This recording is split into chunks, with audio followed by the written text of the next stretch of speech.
नाकाडी विहिरीलगत होत असलेल्या बंधाऱ्याबाबत वडजल ग्रामपंचायतीने ग्रामस्थांच्या तक्रारीवरून हरकत घेत सदर बंधारा नियमाप्रमाणे होत नसल्याचं म्हटलं होतं। वडजल ग्रामपंचायतीच्या सरपंचांच्या सही आणि शिक्क्यानिशी असलेले तक्रारीचे पत्र ग्रामपंचायतीमार्फत जलसंधारण विभागाला देण्यात आलं होतं।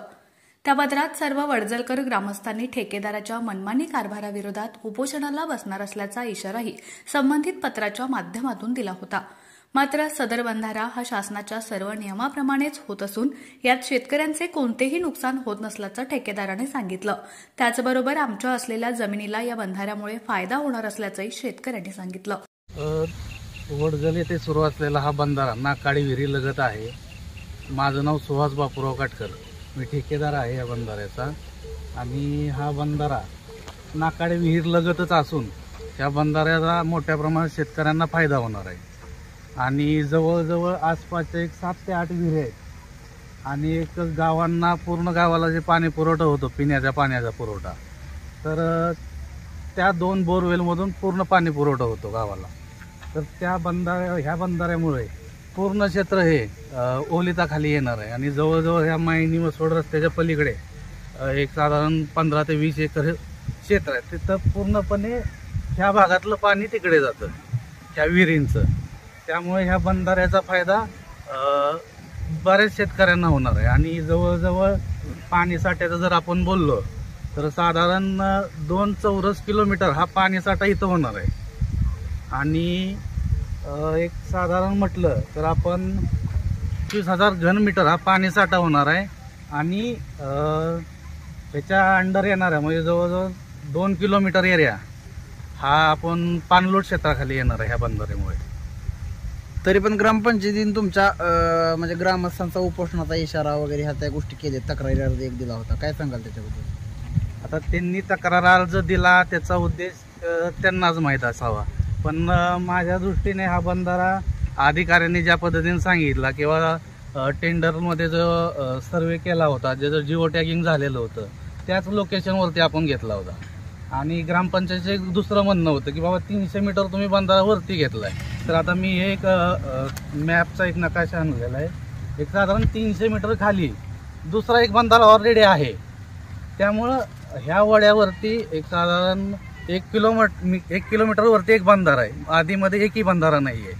तर हा बंधारा इथं होणं गरजेचं होतं आणि त्यासाठी आम्ही पाठपुरावा केला अधिकाऱ्यांकडे आणि हा बंधारा आम्ही इथं केलेला आहे। इथले लोकल शेतकरी जे आहेत म्हणजे त्यांचे जमीन ज्या आहेत त्या ह्या बंधाऱ्यात जाणार आहेत असं समजतं, काय नेमकं? नाही, आता इथला बाजूचा जो शेतकरी आहे, ते भरत काटकर म्हणून आहे, आता त्याने पूर्ण सहकार्य केलं, ते त्यांच्या वावरामध्ये या आणि पण काम झालं पाहिजे ही त्यांची भावना होती की इथं या तुम्ही, आमचं झालं तर नुकसान काही तात्पुरतं होईल पण आम्हाला भविष्यामध्ये याचा मोठ्या प्रमाणात फायदा होईल असा त्यांचा उद्देश होता। ह्या शेतकऱ्याने पेरायचं होतं याला, तर हा म्हटलं आम्ही काही पेरत नाही, तुमचं काम होऊ द्या आणि त्याच्यानंतर तुमचं काम झाल्यानंतर आम्ही पूर्ण हे रान पेरून घेतो, तुम्हाला जे काही सहकार्य लागतं आम्ही पाणी देऊ, सगळ्या गोष्टी करू। माझं नाव राजाराम शिवाजी काटकर। या बंधाऱ्यामुळे तुमची जमिनीला काय तोटा वगैरे होतोय का? आम्हाला अजिबात तोटा नाही, उलटा आमचा फायदा होणार आहे। कसा काय फायदा होणार? आमची विहीर आहे बंधाऱ्याच्या खाली,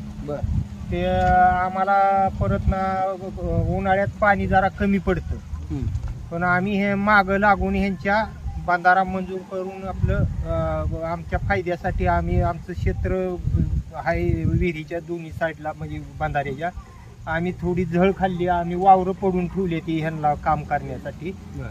आणि पण बंधाऱ्याचं काम म्हटलं तुम्ही करून घ्या। ग्रामपंचायतीने जर ह्या कामावर तक्रार केली आहे, काय सांगाल त्याच्याबद्दल? आता ग्रामपंचायत काय बी म्हणीला, आमचा फायदा झाला तर आमची शेती आहे, आम्ही फायद्याचं बघणार, आम्हाला ग्रामपंचायतीला का करायचं? तुम्ही काय सांगाल ह्याच्याबद्दल? आमचं बोर आहे, तर बोर चाललं पाहिजे 24 तास आणि बोरला या बंधाऱ्याचा फायदा लगेच होते। ग्रामपंचायतीने केलेल्या तक्रारीबद्दल काय सांगाल तुम्ही? पण ती ग्रामपंचायतीनं आम्हाला कुठं विचारले तक्रार काय केली? ग्रामपंचायतीने त्याच्यात मेन्शन केलं की शेतकऱ्यांचं नुकसान वगैरे होतं, काय सांगा? शेतकऱ्याने कुठं केली बाबा अर्ज केला की बाबा आमचं नुकसान होते म्हणून? आता त्या पत्रात तर ग्रामपंचायत म्हणजे अख्खं गाव येतं ग्रामपंचायत म्हणल्यावर, आता ग्रामस्थांनी उपोषणाचा इशारा तर दिलाय त्याच्यात। बरं, ज्या शेतकऱ्यांची जमीन गेली ती उपोषणाला येते का आता सध्या? म्हणजे ज्यांची जमीन जाती ह्याच्यात ते शेतकरी उपोषणाला नसणार आहेत का? नाही, मग हे नेमकं चाललंय का इथं? हे त्यांचे पोळी बाजाराला काय कमिशन पाहिजे कशातलं? या बंधाऱ्यातलं. बंधाऱ्यामुळं गावचे 2 हापसा आहेत होल, ते एक होल आणि हिथं हरिजन समाजाचं एक होल आहे. दोन्ही होलं फुल चालतील. अधिक हिथं 3 विहिरी आहेत. पाण्याची टाकी आहे. ह्या 3 विहिरी आणि 2 हापसं बोरवेल. आता मोटर आहे त्याच्यावर. हरिजन समाज संपूर्ण पाणी त्याच्यावरनं पितं.